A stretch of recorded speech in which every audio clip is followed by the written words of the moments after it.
The Lord be with you. Or as we say sometimes in the Byzantine Church, blessed is the kingdom of the Father and the Son and the Holy Spirit. Amen. The last time I spoke with you, and I'm sure you remember it very, very well, I spoke about two important people. One was the very dear friend of Charles de Foucault, Louis Massignon. And I hope that you will do a good Google search on my good friend Louis Massignon, who was a saint, and he is interesting.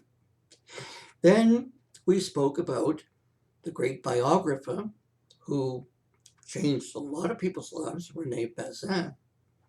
Rene Bazin was afraid it was going to be a failure, but his book became really captivating as a biography. And of course, in those days, there was no boob tube, no television, and people read. Imagine that. They would actually sit and read. So there was a group of seminarians, and they were reading Lives of Saints. And this new book came out, captivating, and the story is that they were totally captivated while they were in formation to be priests.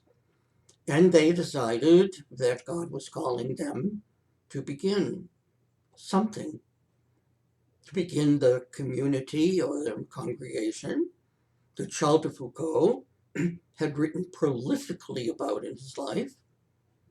You know, Charles de Foucault wrote 2 or 3 rules of life, how these brothers were to live. Nobody ever showed up.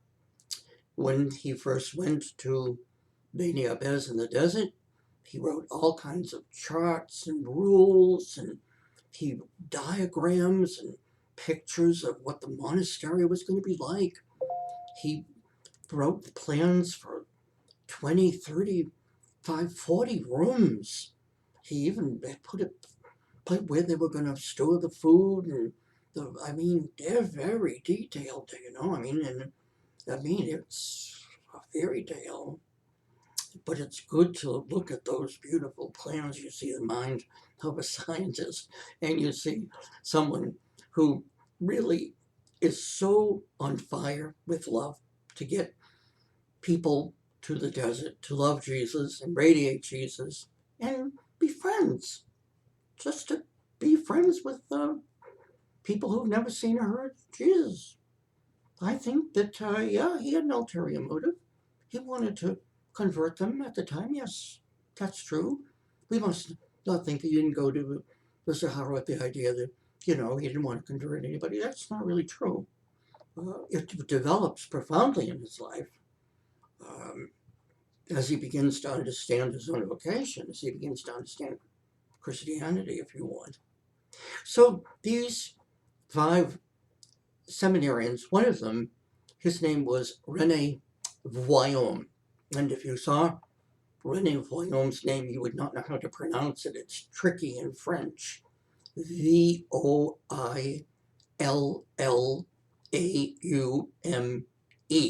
Voillaume. And as a non-French speaking person, when I was 21, and I discovered Rene Voillaume, his name wasn't Rene Voillaume, although I said it that way for probably a number of years, till finally one of the little sisters of Jesus said to me, "Are you talking about Father Voillaume?"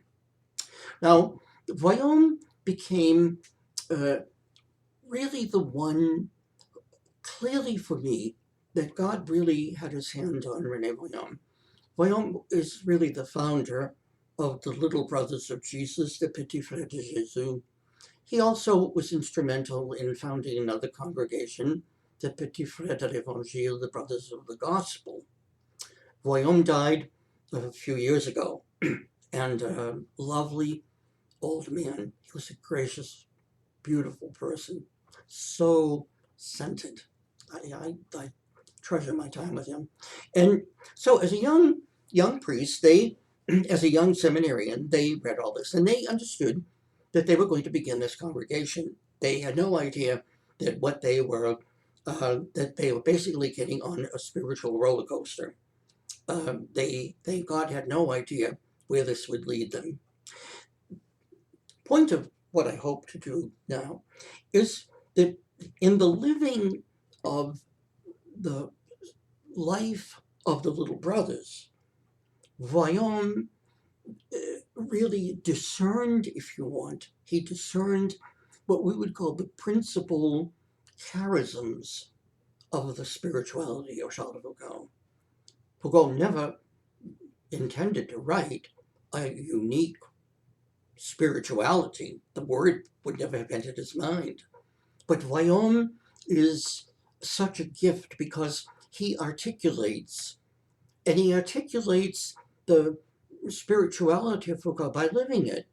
The brothers, 5 of them, they made their first vows in the crypt of the Basilica of the Sacré-Cœur in Paris, where Charles de Foucault himself spent many hours.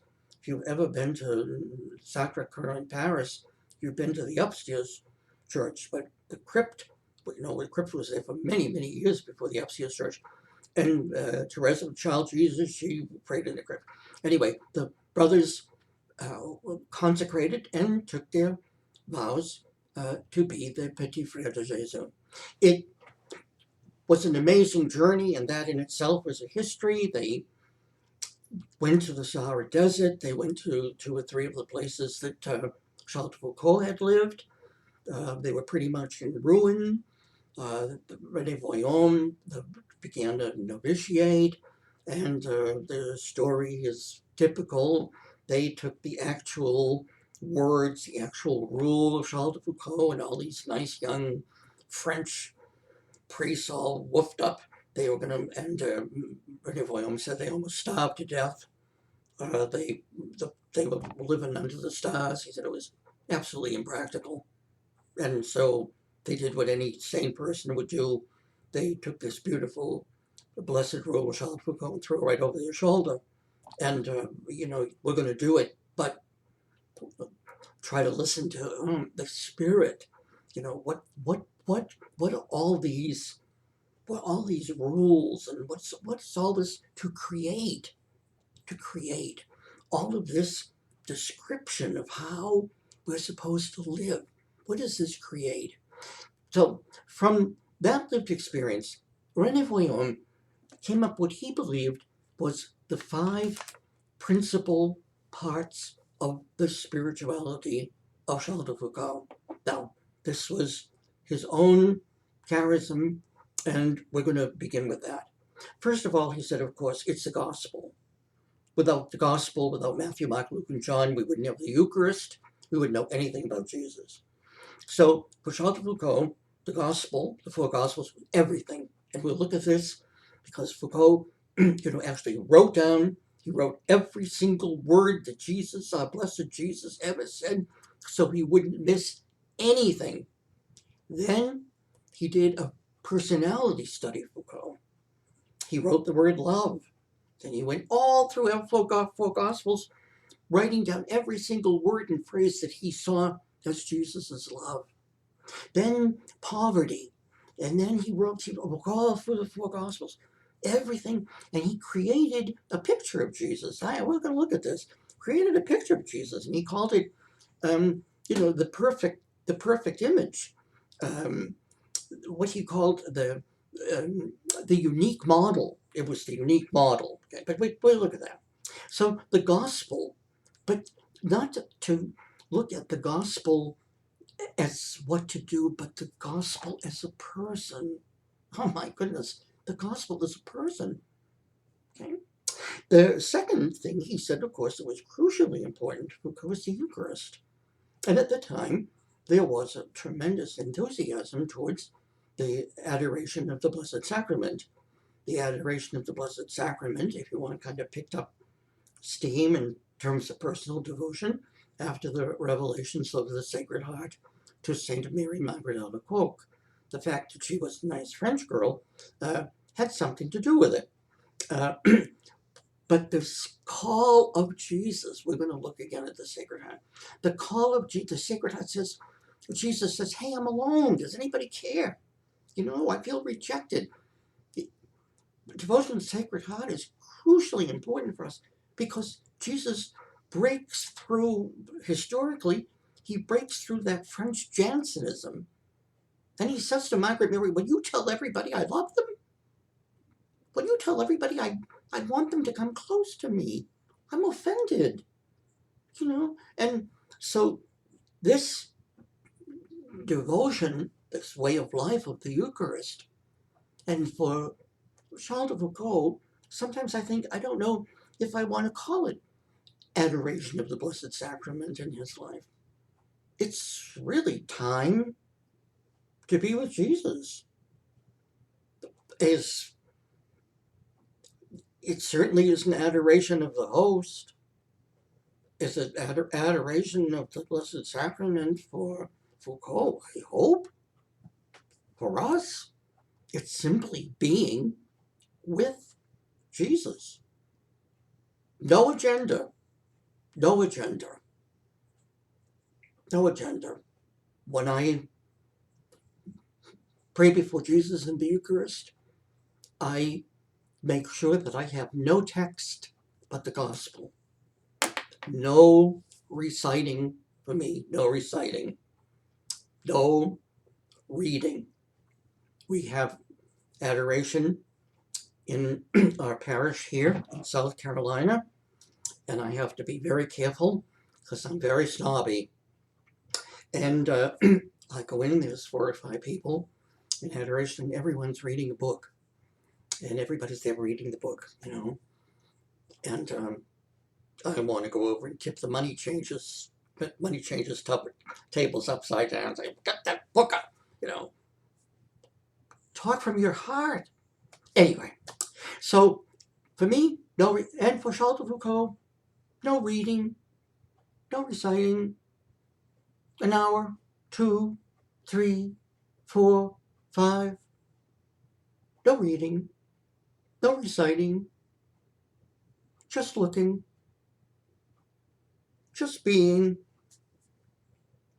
not killing time, being with, adoration. The next thing that Voillaume, of course, saw in Charles de Foucault, and it's almost an obsession for Foucault, is poverty. It's almost an obsession to be poor as Jesus, to have nothing as Jesus.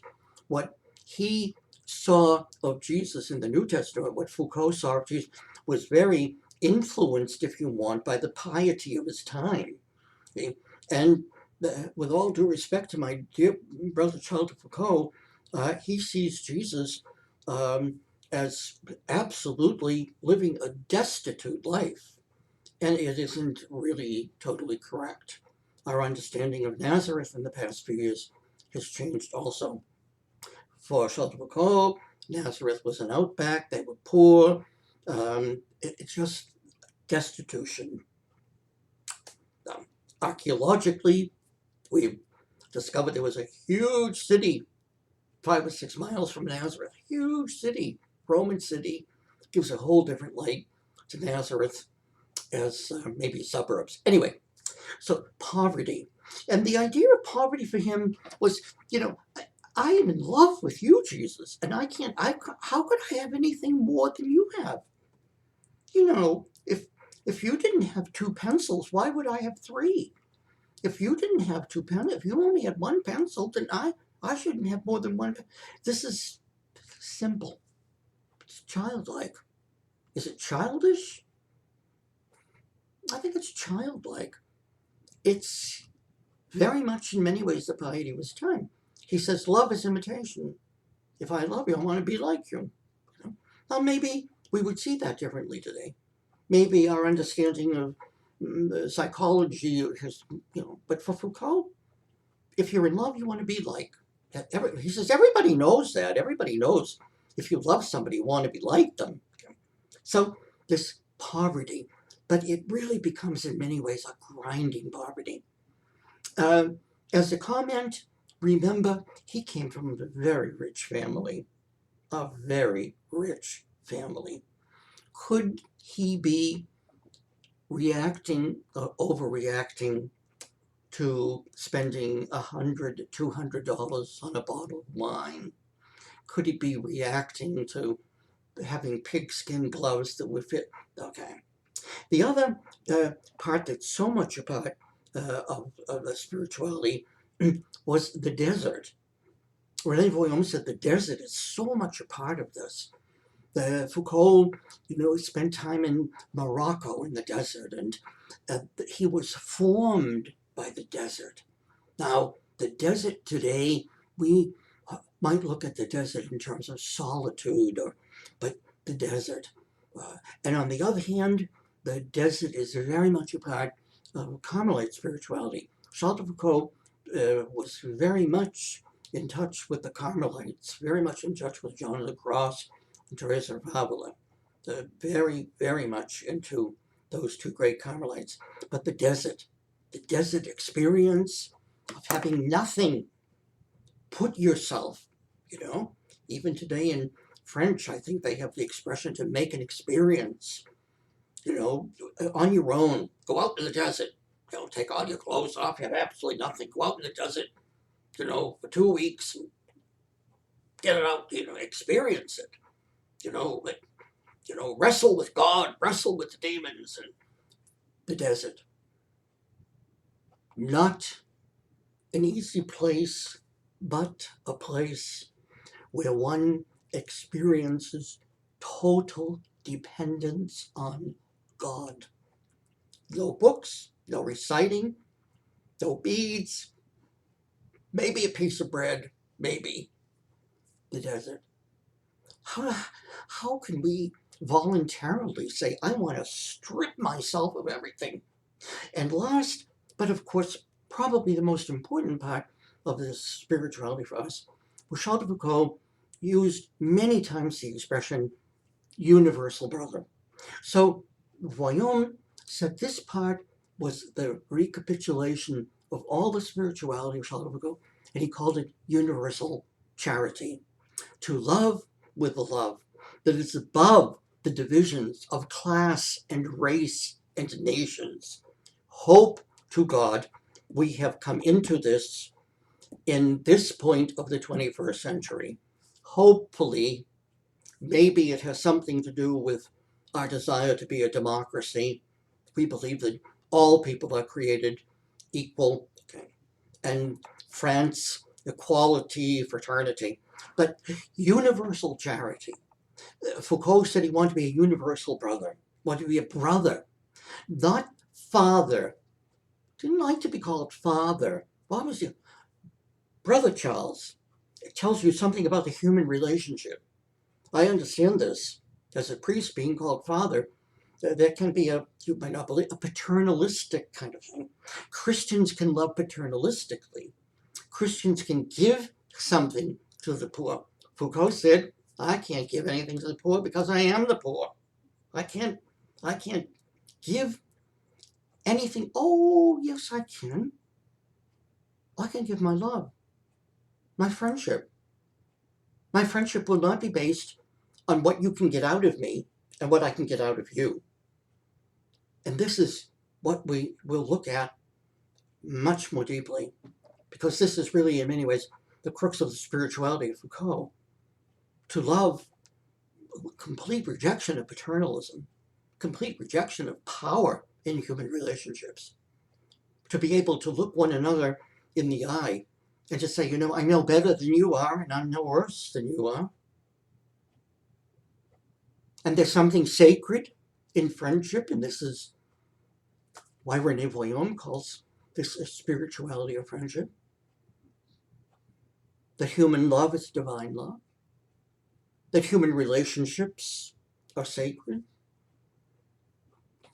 That the way I love, and the way I treasure, and the way I treat people.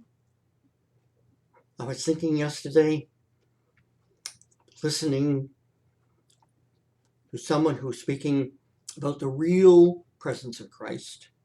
We're in a crisis, according to who you read these days in the United States. We're in a crisis. We have a number of people who don't believe in the real presence of Christ in the Eucharist. And so the bishops, as you know, the bishops in the United States are in the process of creating a document to restate and reaffirm, of course, the real presence of Christ in the Eucharist, the body, blood, soul, divinity of Jesus Christ in the Eucharist. I would die for that. Die for that. Now, it's called the real presence. And I couldn't help but think of how in English you deal with the word real presence as opposed to what? Not real presence. And my own mind, okay, I'm sort of weird in time. My own mind, I thought, I experience a real presence of Jesus when I read the Gospels.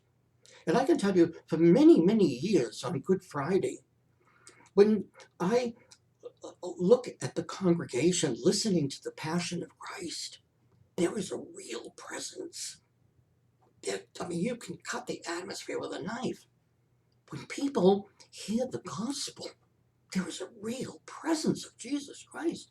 We stand up. So I thought, well, I do. Of course I die for the real presence of Jesus in the Eucharist. But when I'm here and I open the gospel, I say, Lord, speak. Your servant is listening. Speak. There is a real presence. Then, what about the real presence of Christ in other people? Isn't there a real, can I say that you are a real presence of Christ? Well, a good friend of mine said, whatever I do to you, I do directly to him. Now, isn't that interesting? Good friend of mine said, whatever I do to you, I do to him. Whatever I do to you, whatever I don't do to you, I don't do to him. I think that if this is in my head, I think this is from my experience of the spirituality of Charles de Foucault, that I cannot divide Christ. I cannot divide Christ. I just simply cannot keep Christ in church. And I cannot keep Christ out. I just cannot. And isn't that what St. Paul says? Christ cannot be divided. Jew, a Greek, slave, a free. We're going to look at how to expand this. The 5 principles of spirituality: the gospel, the Eucharist, poverty, universal charity, and the desert. Maybe we could say, for the gospel to live an evangelical life, for the Eucharist to live a Eucharistic life, not Mass only, not adoration, but a Eucharistic life. Poverty, simplicity. There's a lot of complication. Simplicity. Universal charity, I call that inclusive love. Universal is inclusive, non-judgmental. It's universal. And remember, St. Thomas Aquinas said that charity is the fruit of prayer. Love, charity is the fruit of prayer. And then, of course, the desert. And my dear friends, chances are pretty good you don't have to go to the desert. Chances are pretty good you'll be there tomorrow. And if you're not there tomorrow, be patient. You will be in the desert. Well, when you're in the desert, you're going to say, how do I get out of here? The children of Israel did not have a good time in the desert. But they had to go through it. And at the end, they really did rise from the dead. The Lord be with you. And the Lord bless you and all those you love. Amen.